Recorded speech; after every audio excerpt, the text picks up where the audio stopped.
She was born with a gift that brought light to others, but darkness to herself.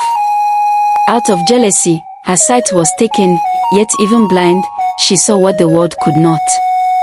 This is the story of Odinaka, the girl whose eyes never lied. Story by Prexxiestorytime. The evening sun bled across the red earth of Odinaka village. Palm trees swayed lazily, and the sound of pounding mortar echoed through the compounds.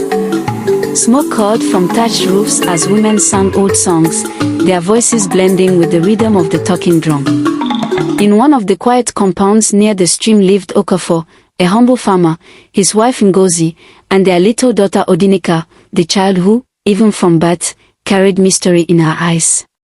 She was born with calmness, her cries were soft, almost like whispers. Elders said the child's spirit was ancient, that she carried the gaze of the ancestors. From her cradle, Odinaka could see. Not like others did, no. She saw tomorrows before they came. When Odinaka was just 2 years old, she clung to her mother's wrapper one morning and said, "Mama, Papa will bring another woman home soon."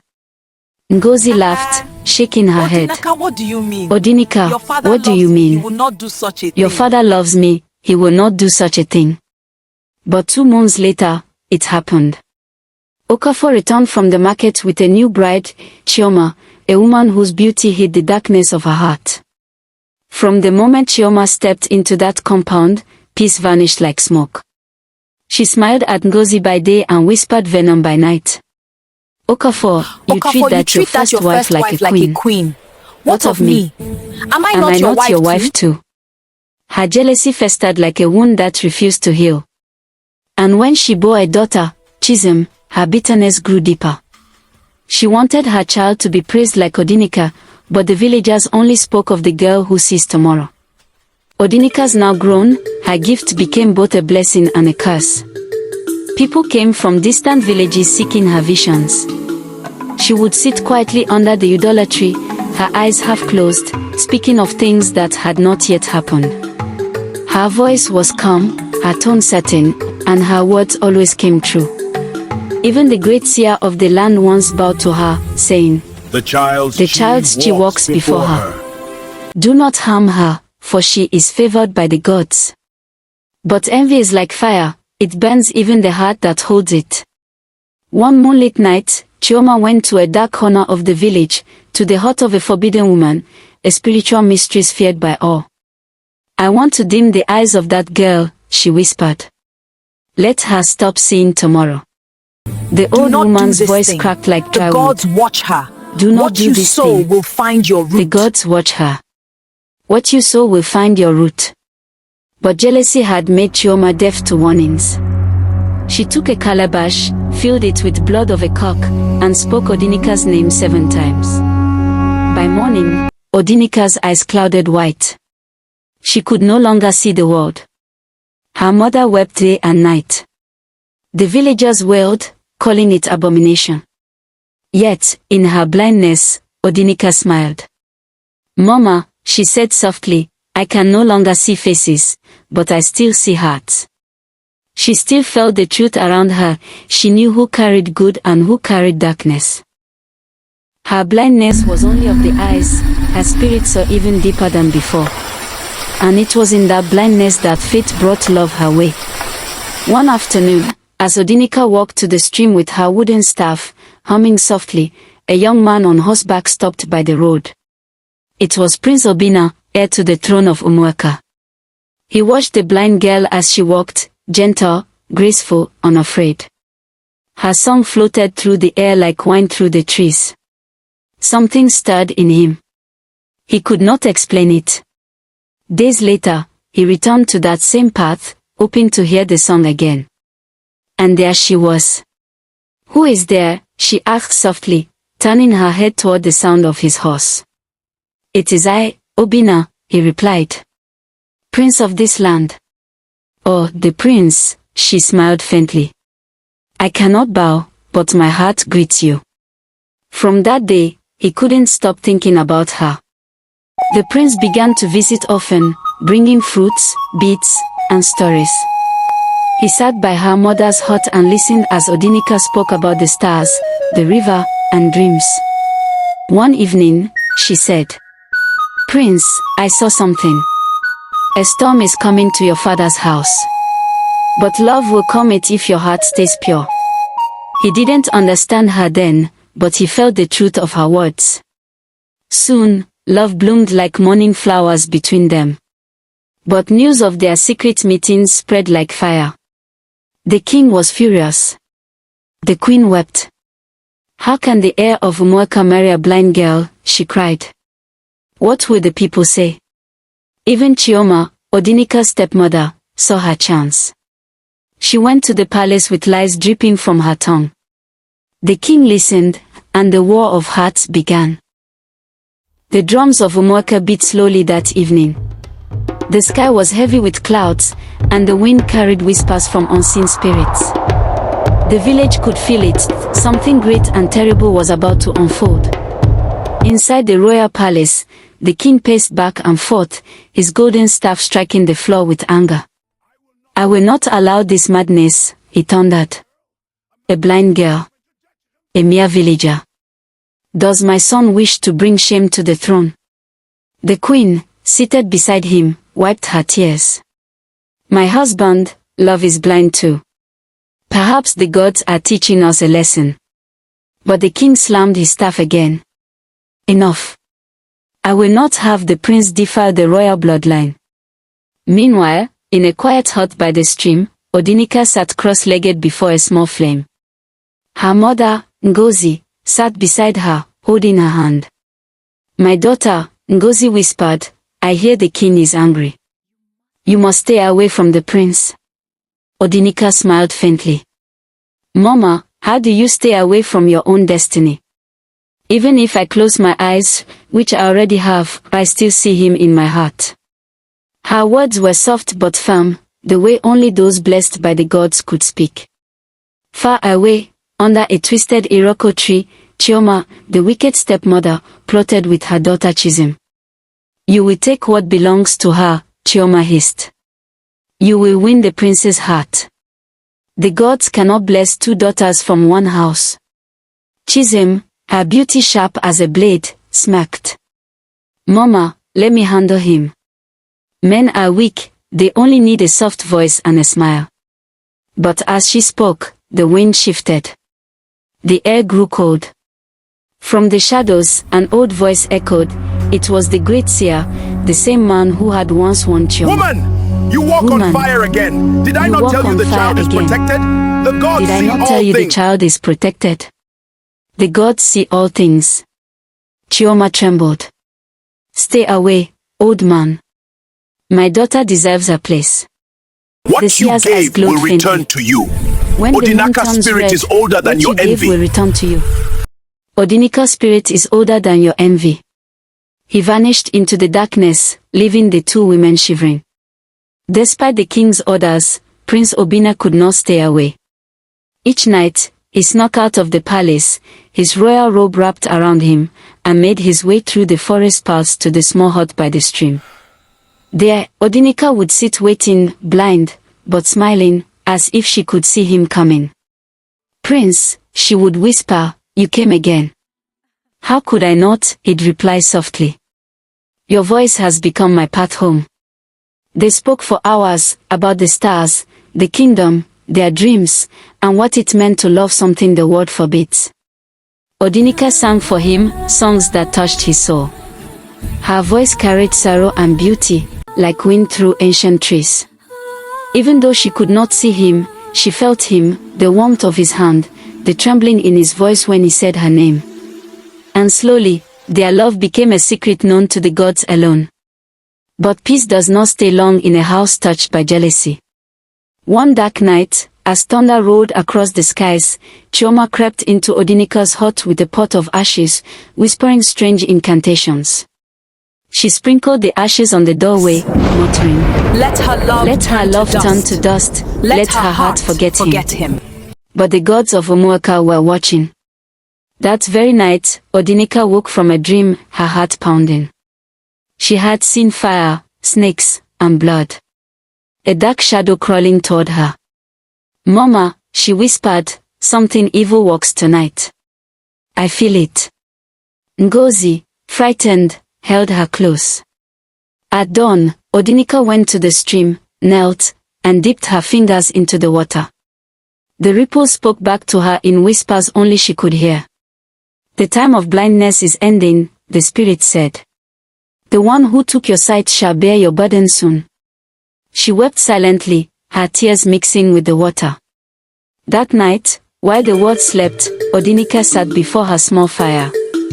She raised her hands to the heavens and called upon the gods who had blessed her from birth. Chukwu, Chukwu, you gave me sight beyond men's eyes. Restore to me what was taken in jealousy.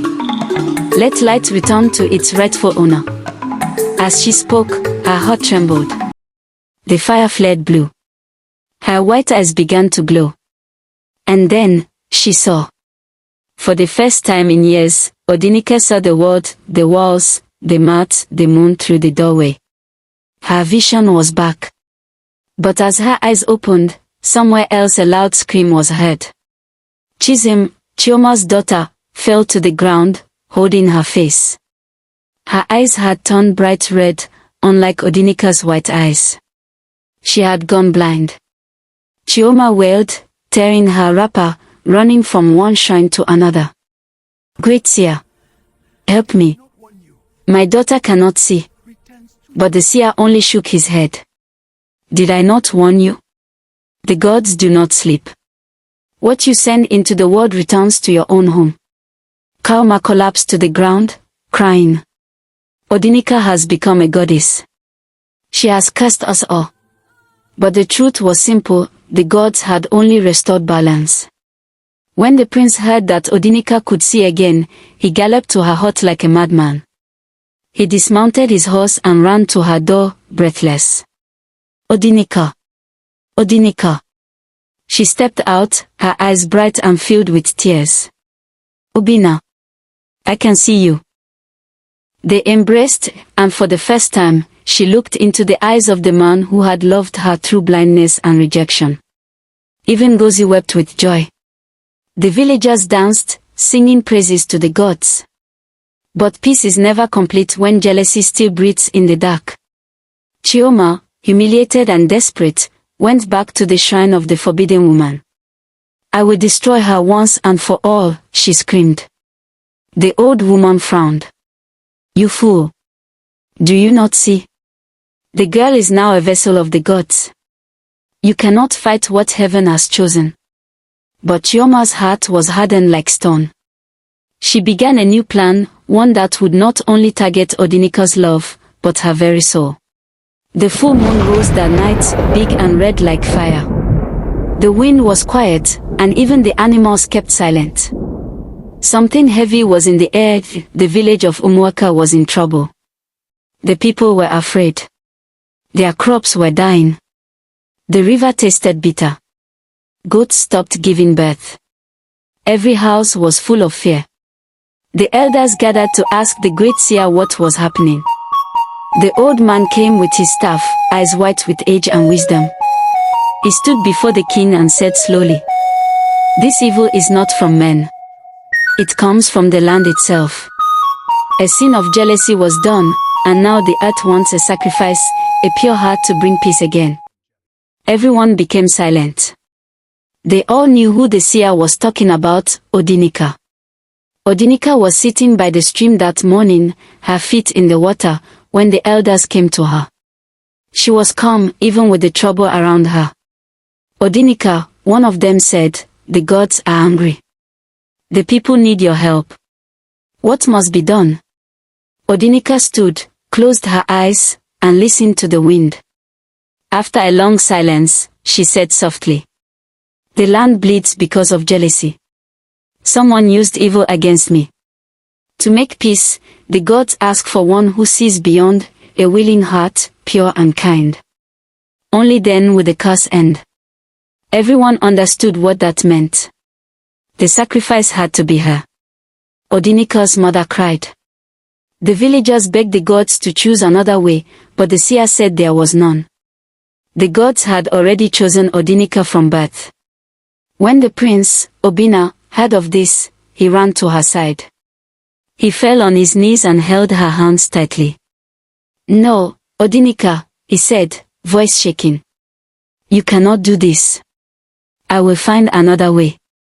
I will give up my crown, my kingdom, anything but you." Odinaka smiled sadly. "Obina, you can give me the world, but some things are not yours to give. The gods gave me this gift for a reason. If I don't do this, many will suffer. I was born for this." He held her hands tighter. "Then I will go with you," he said.